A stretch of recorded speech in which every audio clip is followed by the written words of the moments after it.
São Paulo dá veredito e confirma mais uma saída. Vamos comentar sobre essa situação aí. Vamos falar aí sobre jogadores que devem voltar no próximo jogo contra o Guarani. Vamos falar sobre reeleição, sobre eleições aí no São Paulo. Não é o período, mas vamos bater um papo sobre isso e muito mais. Você vai acompanhar aqui nesse vídeo, meu querido. Se deixa agora, se inscreve no canal. Caso não for inscrito, ativa o sininho e deixe seu like, que é muito importante, belezinha? Tranquilão? Então vamos para as notícias do São Paulo, rapaziada. E o negócio é o seguinte, tá? Hoje é mais um dia de folga no CT da Barra Funda, tá? São Paulo jogou sábado contra o Bragantino, aquele empate terrível que a gente sofreu no final do jogo, após virar o jogo também no final. Domingão foi de folga para os jogadores do São Paulo, tá? E hoje, segunda-feira, também foi de folga para os jogadores do São Paulo. Os jogadores do São Paulo voltam a treinar amanhã, terça-feira, às 3h30 da tarde, tá? A programação do São Paulo é segunda-feira hoje folga, amanhã reapresentação, terça-feira, às 3h30 da tarde, quarta-feira treino às 9h30 da manhã, quinta-feira treino também às 9h30 da manhã, sexta treino também às 9h30 da manhã, sábado treino às 9h30 da manhã e no domingão tem São Paulo e Guarani e São Paulo em Campinas às 6 horas, tá? Jogo fora de casa aí. Essa é a programação aí do São Paulo para a semana. Folga hoje, reapresentação terça-feira, 3h30, né? E até sábado aí tem treino até o jogo de domingo, né? Amanhã o São Paulo inicia a sua preparação para o jogo contra o Guarani, que tem uma importância colossal, porque hoje, segunda-feira, como todo mundo sabe, o São Paulo pode cair para terceiro lugar do grupo e sair ali da zona de classificação. Óbvio que o campeonato não acabou ainda, São Paulo tem um jogamento para fazer, é verdade, mas tem uma questão que é importante, tá? Hoje tem São Bernardo e Santo André. Santo André que é o pior time do campeonato, é o lanterna, tá? Tipo assim, é bem provável que o São Bernardo não vença o seu jogo aí. E tem uma observação, olha só. O São Paulo só jogará uma das 4 partidas restantes da fase de grupos do Paulistão em casa. A partida em casa é o Choque Rei, no próximo dia 3 de março, pela 11ª rodada do Paulistão, tá? Então faltam 4 jogos para o São Paulo acabar aí a primeira fase e 3 são fora de casa. E um só que em casa é contra o Palmeiras, um clássico, tá? Choque Rei. Então, hoje a gente pode cair para terceiro do grupo, sair da zona de classificação, e o São Paulo tem 4 jogos aí, 3 fora, tá? E em casa, e o único que vai ser em casa vai ser contra o Palmeiras, tá? Até uma eventual final, esse jogo contra o Palmeiras pode ser o último do São Paulo em casa, na competição. Isso aqui é verdade também, tá? Porque a gente tem ali no grupo do São Paulo, Novo Horizontino e São Bernardo aí buscando as vagas. Se o São Paulo se classificar em segundo, aí a gente vai pegar aí o São Bernardo ou o Novo Horizontino fora de casa, né? E se a gente for eliminado aí, a gente não joga mais em casa, né? E na semifinal também, né, deve jogar aí fora de casa, se passar, e dependendo dos confrontos aí também. Mas querendo ou não, tá? A gente não é mãe de nada para saber, né? Não tem uma bola de cristal. Existe a possibilidade desse jogo contra o Palmeiras na 11ª rodada ser o último em casa aí pelo Paulistão, tá? Então o São Paulo que trate aí de vencer o Guarani no próximo domingo em Campinas. Jogo duro, difícil, mas tem que ganhar, cara.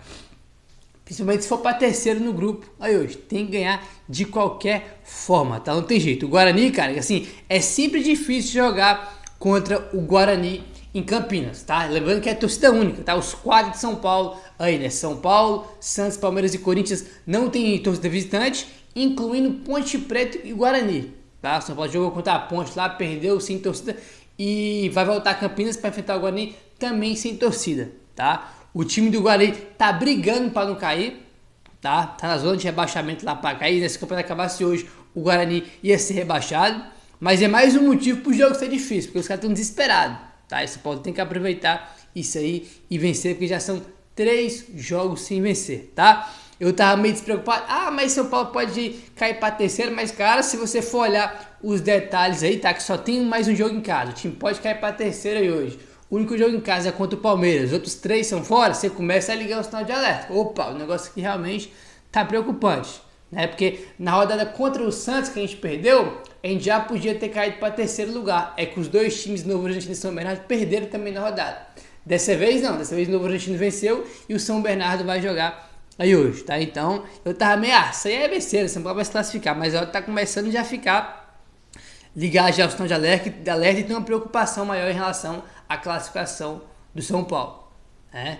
Enfim, primeira melhor campanha geral completamente improvável, a segunda também é difícil, a não ser que o São Paulo vença os 4 jogos aí e torça pros outros perder, né? Mas enfim, tá? Vamos avançando agora, rapaziada. A gente comentou com vocês no vídeo de ontem a entrevista do Júlio Casares ao Folha de São Paulo que ele deu, né? Falou sobre a questão lá do acordo da W Torre para reforma, falou sobre o novo o Morumbis aí, o name rights, tá? Falou sobre o Carpini, um monte de situação. E vamos repercutir mais aqui a entrevista que foi muito longa, né? Não dá para repercutir tudo em um vídeo só. Olha só. Em entrevista de Júlio Casares à Folha de São Paulo, ele falou sobre o ajuste fiscal da instituição, tá? Ele falou o seguinte, rapaziada, ó, abre aspas. Se você decidir zerar a dívida ou reduzi-la bastante, vai tomar decisões que vão diminuir a sua competitividade. O futebol é muito caro. Se não tem receita, você não monta um time competitivo. Vai correr risco de rebaixamento e de perder uma receita de TV que é de mais de 100 milhões de reais por ano. Além disso, a felicidade do torcedor é de ser campeão. Você tem que ter um bom time, mas sem fazer loucura. Lembra do equilíbrio do circo? Você tem 12 pratinhos, vai girando, vai cair aqui, equilibra, não sobra dinheiro, tá? Fecha aspas aí para o Júlio Casares comentando sobre a questão, né, de ter um time competitivo, fazendo aí a questão da dívida. Ó, não dá pra gente querer também diminuir muito a dívida, aí a gente vai ter que ter um time mais fraco, né? Vai brigar pra não cair, aí cai cota de TV, aí você também não ganha receita com premiações, né? Coisa que ele já falou também em outras situações aí, tá? E ainda outro trechinho aqui dessa entrevista dele pra Folha de São Paulo, ele falou sobre reeleição aí, tá, rapaziada? Ele que foi reeleito aí, né, já é o segundo mandato dele, e ele falou sobre isso, abre aspas. Fui acusado de liderar o movimento golpista, mas primeiro 92% dos clubes têm reeleição. O mandato de 3 anos de presidente de São Paulo é um dos menores do Brasil. Se a oposição tem um nome forte, apresenta e disputa. Na apuração da escola de samba, Dragões da Real, um líder da torcida me disse: pô, te acusaram de golpe, agora a torcida quer dar um golpe para você continuar. O estatuto prevê uma reeleição só. Se eu voltar para um terceiro mandato, vai ser depois que o meu sucessor exerceu dele. Vamos aguardar os acontecimentos, tá? Fecha aspas aí para o Júlio Casares falando sobre a questão aí da reeleição no São Paulo, tá? A questão, cara, ele falou sobre a situação aqui, né, que ele foi acusado de liderar um movimento de golpe. A questão, né, isso aqui ele que fala é um fato, 92% dos clubes aí no Brasil tem reeleição, tá?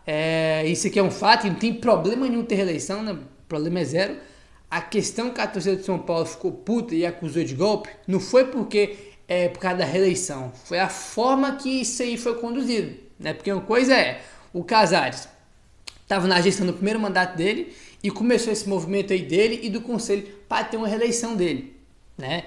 Por que não fizeram essa reeleição depois que acabasse o mandato do Casares, né? Mas não, os caras quiseram fazer essa mudança no estatuto para reeleição quando ele era presidente de São Paulo, para ele se beneficiar sobre isso. E foi isso que a torcida de São Paulo reclamou e acusou de golpe. Não tem problema nenhum a reeleição, até porque se você pegar a situação de São Paulo, né? Se você pegar uma boa gestão, que é a do Casares, que é uma boa gestão, ele melhorou muita coisa, tem muita coisa para melhorar aí ainda, mas muita coisa ele melhorou. E ele tem méritos nisso, evidentemente, porque ele é o presidente de São Paulo. Evidentemente que em 3 anos ele vai conseguir fazer muita coisa por todo o rombo que as gestões do Aidar, do Leco deixou aí, né? Realmente precisava de uma reeleição aí, mas a questão, de novo, não é a reeleição, e sim a forma que isso foi conduzido, né? Ele quis mudar o estatuto aí junto com o conselho, quando ele era o presidente de São Paulo, quando isso ia beneficiar ele, né? Essa que é a questão que a torcida de São Paulo reclama aí, tá? Bom, vamos avançando agora, rapaz, e vamos falar aí sobre a questão né, do São Paulo aí na classificação do Paulista. Ó. Sem vencer a 3 jogos, o São Paulo pode ficar de fora da zona de classificação.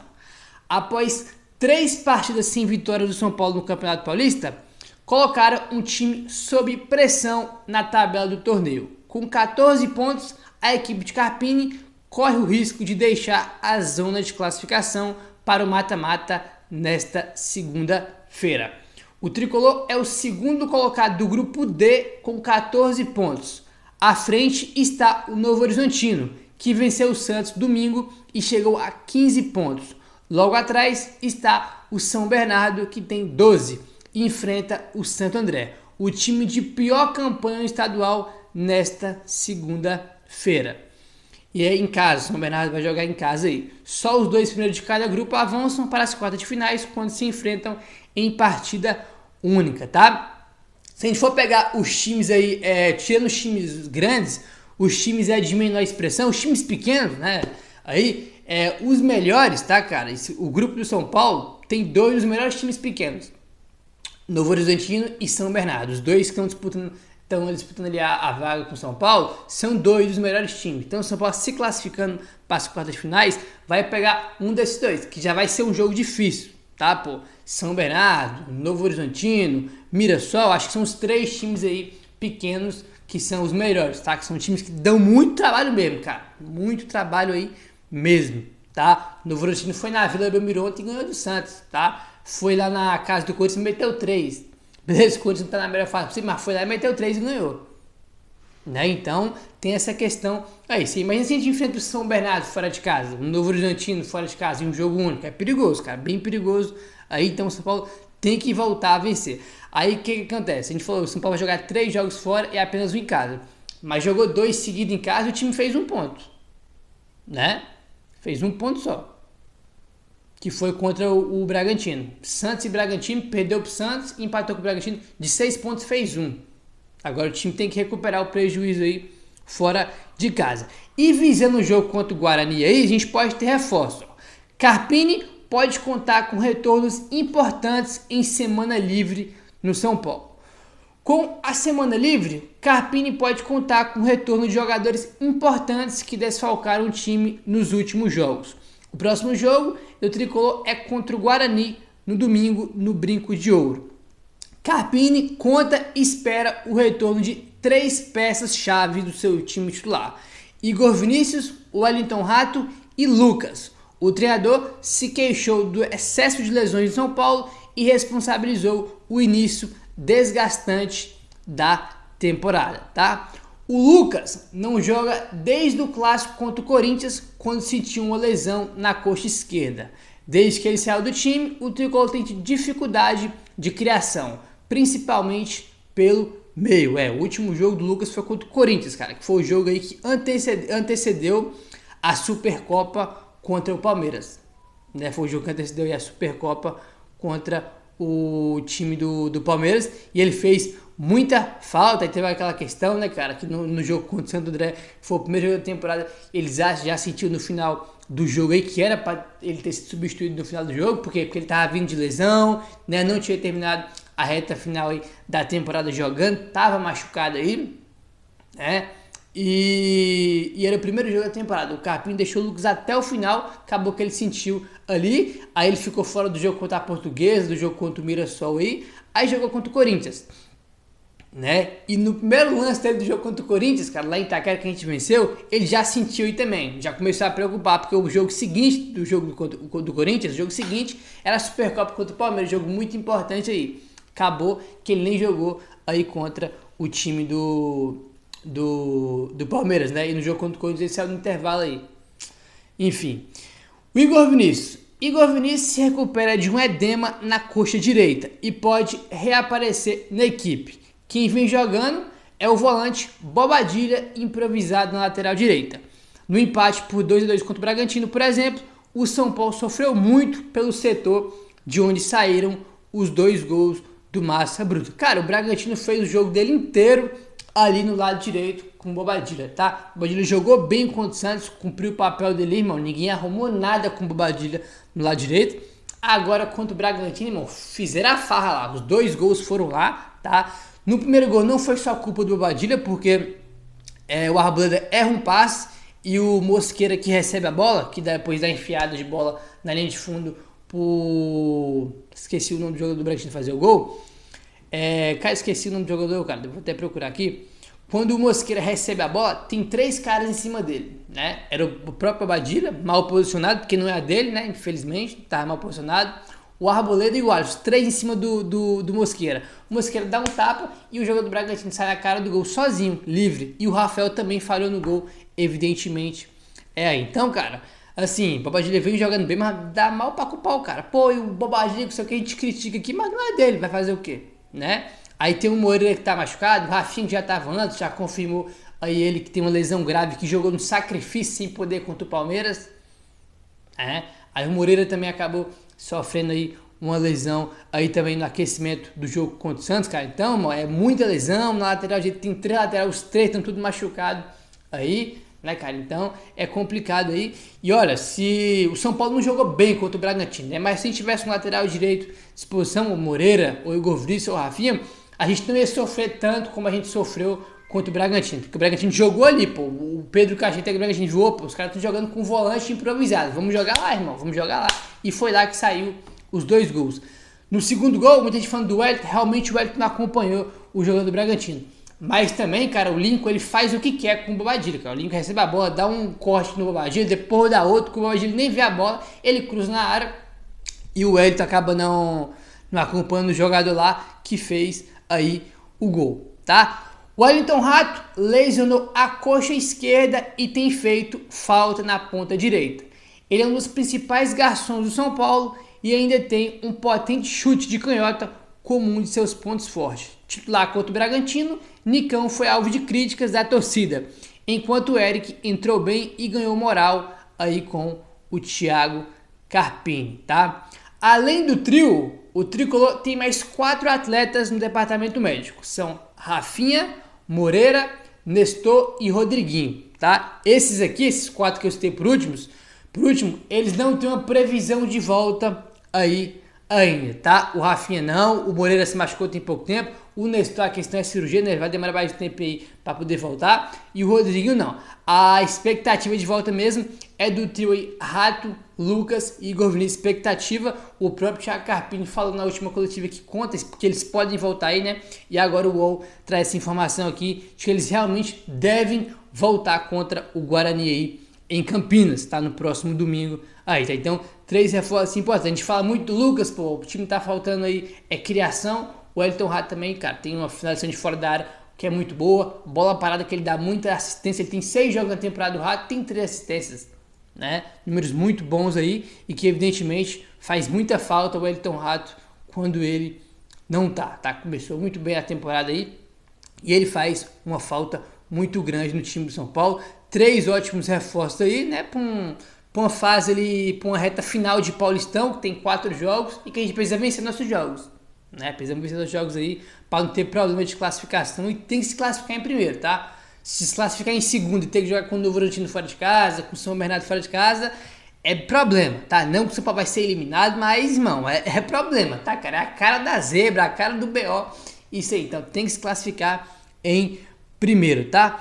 Eu falei pra vocês que a gente tem 4 jogos fora e 1 em casa, mas dos 3 jogos fora, um é contra o Ituano e Itu, que é a última rodada, Guarani e Campinas, mas também tem um jogo que é neutro, né? Que é um campo neutro, que é contra a Ilha de Limeira, naquele pasto do Mané Garrincha, né? Pelo menos é o que tava no último jogo contra o Galo, gramado horroroso. Mas pelo menos o campo é neutro aí. É fora de casa, mas é neutro, né? Ninguém joga em casa não, nem o São Paulo, nem a Inter de Limeira, tá? Rapaziada, informação aqui do Gabriel Sal. O São Paulo encaminhou o empréstimo do goleiro Roberto Teixeira, de 19 anos, ao Coritiba. O jogador que tem contrato com o São Paulo até 2025 será cedido ao Coxa até o final do ano, tá? Então o goleiro aí, Roberto Teixeira, 19 anos de idade apenas, está aí rumo ao Coritiba, né? Alguns setoristas aí do Coritiba também já confirmaram essa informação de que ele vai jogar aí no Coritiba até o final do ano aí, o empréstimo, tá? Até o final da temporada, ele tem contrato com São Paulo até o fim do ano que vem, tá? Então, quando acabar 2024, temporada aí, ele retorna aí ao São Paulo, Roberto Teixeira. Acho que ele não foi relacionado para nenhum jogo aí do time profissional aí não, tem apenas 19 anos de idade e o São Paulo confirmou aí, né, cara? São Paulo dando veredito para mais uma saída aí do goleirão ao Coritiba. Certo, meu querido? Essas foram as informações do São Paulo. Se inscreve, ativa o sininho, valeu, tamo junto, saudações tricolores.